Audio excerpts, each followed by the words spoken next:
أعوذ بالله من الشيطان الرجيم بسم الله الرحمن الرحيم الحمد لله رب العالمين والصلاة والسلام على سيدنا محمد وعلى آله وأصحابه أجمعين.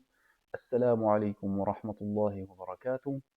Inch'Allah, nous nous retrouvons pour poursuivre la série en compagnie du messager d'Allah, sallallahu alayhi wa sallam. Et aujourd'hui, nous allons voir ensemble un trait de caractère qui a beaucoup marqué l'un des compagnons du prophète, alayhi salatu wa sallam, qu'il a rencontré dès son plus jeune âge. Nous allons voir ensemble l'anecdote concernant Sidna Anas ibn Malik et le trait de caractère qui l'a marqué du prophète, alayhi salatu wa sallam, l'un des traits de caractère, sallallahu alayhi wa sallam. Qui était Sidna Anas? Donc c'est un enfant, c'est un compagnon qui a rencontré le prophète alayhi salatu wa sallam alors qu'il était encore enfant. Quand le prophète alayhi salatu wa sallam est arrivé à Médine, sa mère, Sulaym, qu'Allah les agrée tous les deux, l'a emmené voir le prophète alayhi salatu wa sallam alors que ce dernier était âgé de 9 ou 10 ans selon les versions. Elle lui a dit: Ya Rasulullah, voici ton petit serviteur, invoque Allah en sa faveur. Subhanallah. Premier contact avec le prophète alayhi salatu wa sallam, et il bénéficie d'une invocation. Ce dernier a dit: Ya Allah, multiplie ses biens et ses enfants, allonge sa vie et pardonne ses péchés. Sallallahu alayhi wa sallam. Donc, il nous dit, Sayyidina Anas, qu'il a servi le prophète sallallahu alayhi wa sallam pendant 10 ans. Il ne m'a pas dit une seule fois ouf, ni d'une chose que je fis, pourquoi l'as-tu faite, ni d'une chose que je délaissais, pourquoi as-tu délaissé cette chose.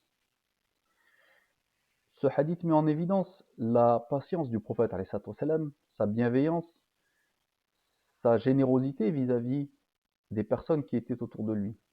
Subhanallah. Et c'est un aspect qui a marqué la vie de Sidna Anas de manière profonde. Dans le Sahih Muslim, Sidna Anas nous dit par rapport à ce trait de caractère: je n'ai jamais vu quelqu'un plus tendre avec les enfants que le messager d'Allah sallallahu alayhi wa sallam. Et qui est mieux placé que lui pour témoigner de cela, puisque dès son plus jeune âge en tant qu'enfant, il a été au service du prophète alayhi salatu wa sallam. Donc il a témoigné de cela de son vivant avec ses propres yeux, il l'a vécu. Et par rapport à ça, il y a une autre anecdote. Subhanallah, une fois, Sidna Anas, alors qu'il était encore un enfant, il joue avec ses camarades et le prophète alayhi salatu wa sallam lui a demandé un service.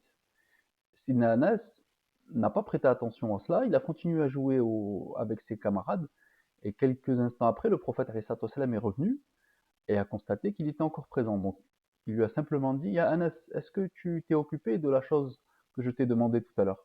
Et là, Sidna Anas s'est repris, s'est ressaisi et s'est précipité pour rendre le service au prophète alayhi salatu wa sallam.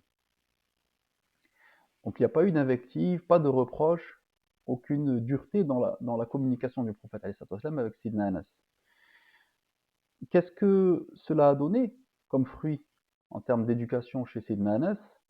Il a bénéficié de l'invocation du prophète alayhi salatu wa sallam, et comme nous le savons tous, les invocations de Sidna Nabi sont exaucées. Il a vécu jusqu'à 99 ans. Il a eu beaucoup d'enfants et de baraka, que ce soit dans ses biens ou dans ses enfants, conformément à l'invocation que Sidna Nabi a fait pour lui. Il a atteint une grande proximité avec Allah, si bien que dans certaines anecdotes de sa vie, on remarque que son invocation était exaucée. Il y a une personne qui s'est plaint à Sidna Anas de la sécheresse sur ses terres, et lorsque Sidna Anas a invoqué Allah Azzawajal pour qu'il vienne en aide à cette personne, tout de suite, la pluie a commencé à tomber, et celui qui a bénéficié de l'invocation a demandé à son serviteur: va voir jusqu'où la pluie est tombée. Et il s'avère qu'Allah Azzawajal a fait tomber la pluie spécifiquement sur la terre de cette personne-là. Et le troisième fruit, et le plus important, c'est l'amour que cela a engendré dans le cœur de Sidna Anas pour le prophète alayhi salatu wa sallam. Cet amour a engendré un suivi scrupuleux et fidèle du prophète sallallahu alayhi wa sallam, au point que Sidna Abu Huraira radiallahu anhu nous dit: je n'ai jamais vu quelqu'un dont la prière ressemblait le plus à celle d'Ibn Sulaym concernant la prière du prophète alayhi salatu wa sallam. C'est-à-dire que c'était quelqu'un qui suivait le prophète alayhi salatu wa sallam dans les moindres détails, que ce soit dans sa vie quotidienne et dans ses adorations, dans la manière d'imiter la prière du prophète alayhi salatu wa sallam et de le suivre.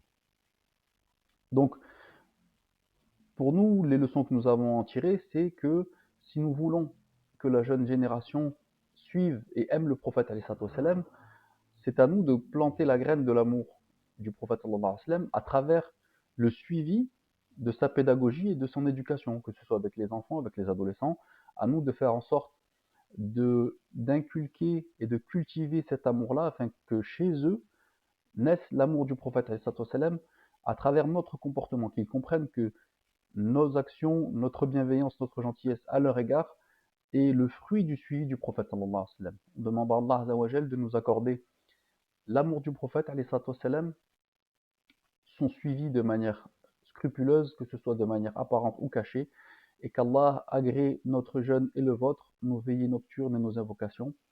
وصلى الله على سيدنا محمد وعلى آله وأصحابه أجمعين سبحان ربك رب العزة عما يصفون وسلام على المرسلين والحمد لله رب العالمين.